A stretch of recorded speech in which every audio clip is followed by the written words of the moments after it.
మరో అంశం మనకి అదే ఇందాక మనం మాట్లాడుకున్నట్టు బీజేపీ లోక్సభలో 2/3 మెజార్టీ సాధించడానికి కొంతమంది ఎంపీల మద్దతు వేర్వేరు పార్టీల నుంచి కూడగట్టే ప్రయత్నం చేస్తోంది అనేటువంటిది. ఈ అంశం మీద మాట్లాడడానికి మనతో జాయిన్ అయ్యారు రాకేష్ రెడ్డి గారు, బీజేపీ ఆర్మూర్ ఎమ్మెల్యే. నమస్కారం రాకేష్ రెడ్డి గారు. నమస్తే అండి. సార్, అదే ఇప్పుడు ఈ లోక్సభలో మళ్ళీ డీలిమిటేషన్ బిల్లు కానీ ఉమెన్ రిజర్వేషన్ బిల్ కానీ మళ్ళీ తీసుకొచ్చే ప్రయత్నం చేస్తున్నారు. దానికి 2/3 మెజార్టీ ఏదైతే ఉందో అది కూడగట్టడం కోసం అమిత్ షా అలాగే మోదీ గారు పార్టీల నుంచి ఎంపీలు తీసుకునే ప్రయత్నం ఒకటి జరుగుతోంది అని వాళ్ళతో మాట్లాడుతున్నారు, టచ్లో ఉన్నారు అనేటువంటిది అంశం. దీని మీద మీరు ఇప్పుడు వినవస్తున్న ఇదేంటంటే మరి ఖచ్చితంగా టీఎంసీ నుంచి 19 మంది, అంటే అది పార్టీ ఫిరాయింపుల నిరోధక చట్టానికి మినహా అది అట్రాక్ట్ అవ్వకుండా ఉండాలంటే 20 మంది 19 నుంచి 20 మంది ఎమ్మెల్యేలు అందులో ఎంపీలు రావాలనేది. అంతమంది ఎంపీలు ఉన్నారని దానికి సీఎం రమేష్ గారికి ఆ బాధ్యత అప్పచెప్పారంటే, సీఎం రమేష్ గారు అంటే ఒక బిగ్ షాట్ మనకు తెలిసింది. ఆయన కాంట్రాక్టర్ గా కానీ మరో రకం కానీ ఒకవేళ వాళ్ళని హార్స్ ట్రేడింగ్ చేయడం కోసం అని చెప్పనే, లేకపోతే ఇక్కడెక్కడో తెలుగు రాష్ట్రం నుంచి ఇక్కడికి పంపించి ఈయనకే పెద్ద బెంగాలీలో పండితుడు కూడా కాదు, లేదంటే బెంగాల్ రాజకీయాలతో దీనికి సంబంధం లేదు, కానీ ఈయన్నే ఎందుకు ఎంపిక చేశారు అంటే కాంట్రాక్టులతో సంబంధాలు ఉన్నాయా, లేకపోతే ఈయన హార్స్ ట్రేడింగ్ చేయడానికి ఈయన ఎంపిక చేశారనేది ఒక సందేహం. తర్వాత నిజంగానే అదే కనుక జరిగినట్లయితే మరి 20 మంది అక్కడ ఉంటారు.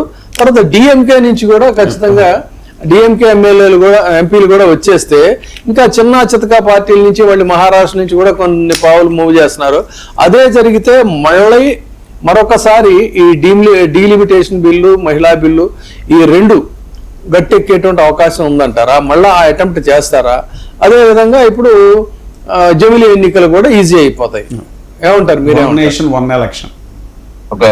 ముందుగా జూపల్లి ప్రభాకర్ నమస్కారం అన్న. నాకు చాలా ఇష్టమైన నాయకుడు. ఏనంటే నేను కొత్తగా రాజకీయాలకు వచ్చాను 2 years ఉండే. రాజకీయాలకు రాకుండా చర్చలలో చూసేవాడిని. పెట్టాలి చాలా బాగా మాట్లాడతారు మీతో. నేను అనేది ఏంటి సార్, ఇప్పుడు ఫస్ట్ 65-75 సంవత్సరాలుగా మహిళా బిల్లు ప్రతి ఒక్కళ్ళు మాట్లాడటం తప్ప చేసిందే వాటి లేరు. ఓకే, రాజకీయ కారణాలు ఏమైనా, పార్టీలు ఏదైనా, మహిళలకు ఒక రకమైన అన్యాయం జరుగుతుంది. భారతదేశ ప్రజాస్వామ్యం అందరూ ఎప్పటి నుంచో చెప్తున్నారు. 65 ఏళ్ళున్న కాంగ్రెస్ ఏం చేయలేకపోయింది. ఓకే, భారతీయ జనతా పార్టీ 12 సంవత్సరాలు ప్రయత్నాలు చేస్తుందో కొలికొచ్చింది.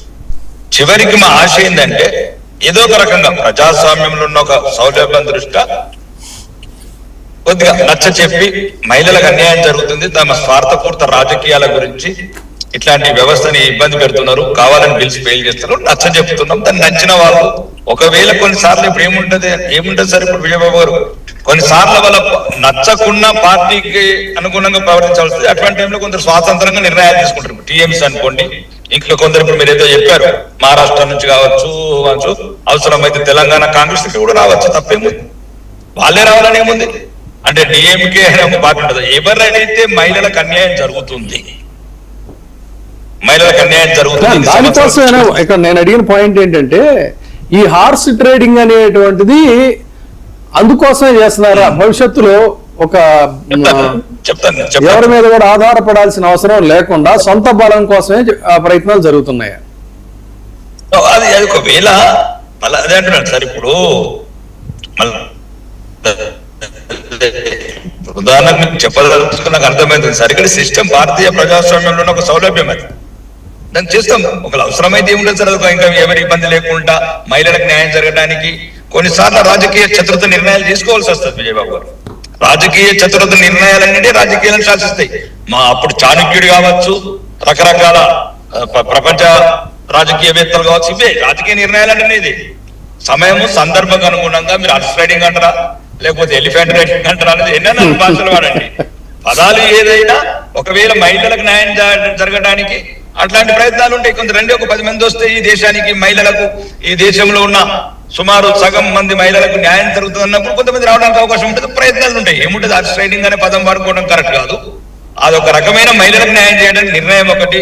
డీలిమిటేషన్ కూడా చిన్న చిన్న కారణాలతో ఆగిపోతున్నాయి. చాలా మందికి ఇంకా అవకాశాలు రావాలి. సుమారు మనం ఉమ్మడి రాష్ట్రమే చూసుకోండి, మనకు విభజన బిల్లులో పెట్టిన ప్రకారం మనకి ఎప్పుడో పెరగాలి అవి సీట్లు. ఇప్పటికి కూడా 2 రాష్ట్రాలకు విడిపోయినాం, లిమిటెడ్ సీట్లు, ఇంకా రాజకీయ అవకాశాలు రావాలి, కొందరు అణగారిన వర్గాలకు రావాలి, కొందరు బీసీలకు రావాలి, కొన్ని ఎస్సీలకు రావాలి, రకరకాల ఏదైనా కూడా ప్రజా ప్రాతినిధ్య చట్టంలో కొంత ప్రాతినిధ్యం పెరగాలి ప్రాంతాల వారిగా. అప్పుడున్న జనాభా ఇప్పుడు లేదు సార్, చాలా జనాభా పెరిగింది. కానీ జనాభాకు అనుగుణంగా కూడా సీట్లు పెరగాలి కాబట్టి చిన్న చిన్న ఉన్నప్పుడు ఈ ఇబ్బంది